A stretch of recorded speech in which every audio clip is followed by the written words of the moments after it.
بسم اللہ الرحمن الرحیم نحمدہ و نصلی علی رسولہ الکریم۔ یہ بھی ایک لڑائی کا موقع ہے، غزوہ ہے، جنگ ہے، مسلمانوں کو کافروں سے معرکہ درپیش ہے۔ آپ کے ایک صحابی ہیں رسول اللہ صلی اللہ علیہ وسلم کے، وہ کچھ مصلحتوں کے تحت، کسی مجبوری کے تحت، اپنی ذاتی نوعیت کی مجبوری کے تحت مسلمانوں کے ایک عمل کی مخبری کر دیتے ہیں۔ آپ کو علم ہوتا ہے، ان کو پکڑ لیا جاتا ہے۔ حضرت عمر رضی اللہ تعالیٰ عنہ کھڑے ہو جاتے ہیں۔ رسول اکرم صلی اللہ علیہ وسلم کے اس عہد میں، اس عہد نبوی میں، عہد مبارکہ میں، کسی بھی مسلمان کا مسلمانوں کی رائے کے، مسلمانوں کی حکومت کے یا مسلمانوں کے سربراہ کی رائے کے برعکس کوئی عمل کرنا یہ معمولی بات نہیں تھی، جرم تھا اور بڑا جرم تھا۔ لیکن قیادتوں کا امتحان یہی ہوتا ہے۔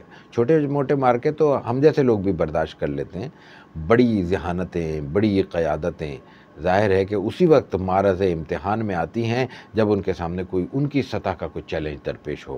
آپ علیہ الصلوۃ والتسلیم نے تفصیلات معلوم کی، انہوں نے اپنا عذر پیش کیا۔ حضرت عمر کہنے لگے کہ اس نے تو منافقت کی ہے، دل سے یہ مشرکین سے ملے ہوئے ہیں اور زبان سے، عمل سے، اپنی وجود کے ساتھ ہمارے ساتھ کھڑے۔ رسول اللہ صلی اللہ علیہ وسلم نے ان سے جب پوچھ لیا، اطمینان ہو گیا، تو آپ نے کہا کہ دیکھو اتنا عجلت میں فیصلہ نہیں کرو، ان کی پوری زندگی ہمارے ساتھ ہے، اور یہ یاد رکھو کہ یہ غزوہ بدر میں ہمارے ساتھ شریک رہے۔ غزوہ بدر میں شریک لوگوں کے لیے رسول اللہ صلی اللہ علیہ وسلم نے حضرت عمر کو اس وقت یاد دلایا کہ قرآن کریم نے بخشش کا معاملہ کیا، اور کہا کہ تم جو چاہو کرو، تمہاری گناہ اللہ نے بخش دیے۔ وہ اتنا بڑا معرکہ تھا، اتنا بڑا آزمائش کا مرحلہ تھا۔ تو اس موقع پر رسول اللہ صلی اللہ علیہ وسلم نے ہمیں یہ سبق دیا کہ اپنے ساتھیوں کے بارے میں، اپنے رفقا کے بارے میں، اور اپنے ماحول میں موجود اہل ایمان کے بارے میں کوئی فیصلہ کرتے ہوئے حد درجے اطمینان کی ضرورت ہے، حد درجے احتیاط کی ضرورت ہے۔ کسی ایک مرحلے کو، ایک واقعے کو، ایک بات کو، حتیٰ کہ آج کے زمانے میں، آج کے ماحول میں تو کسی بھی افواہ کو بنیاد بنا کر کسی کے بارے میں کوئی رائے قائم نہیں کرنی چاہیے۔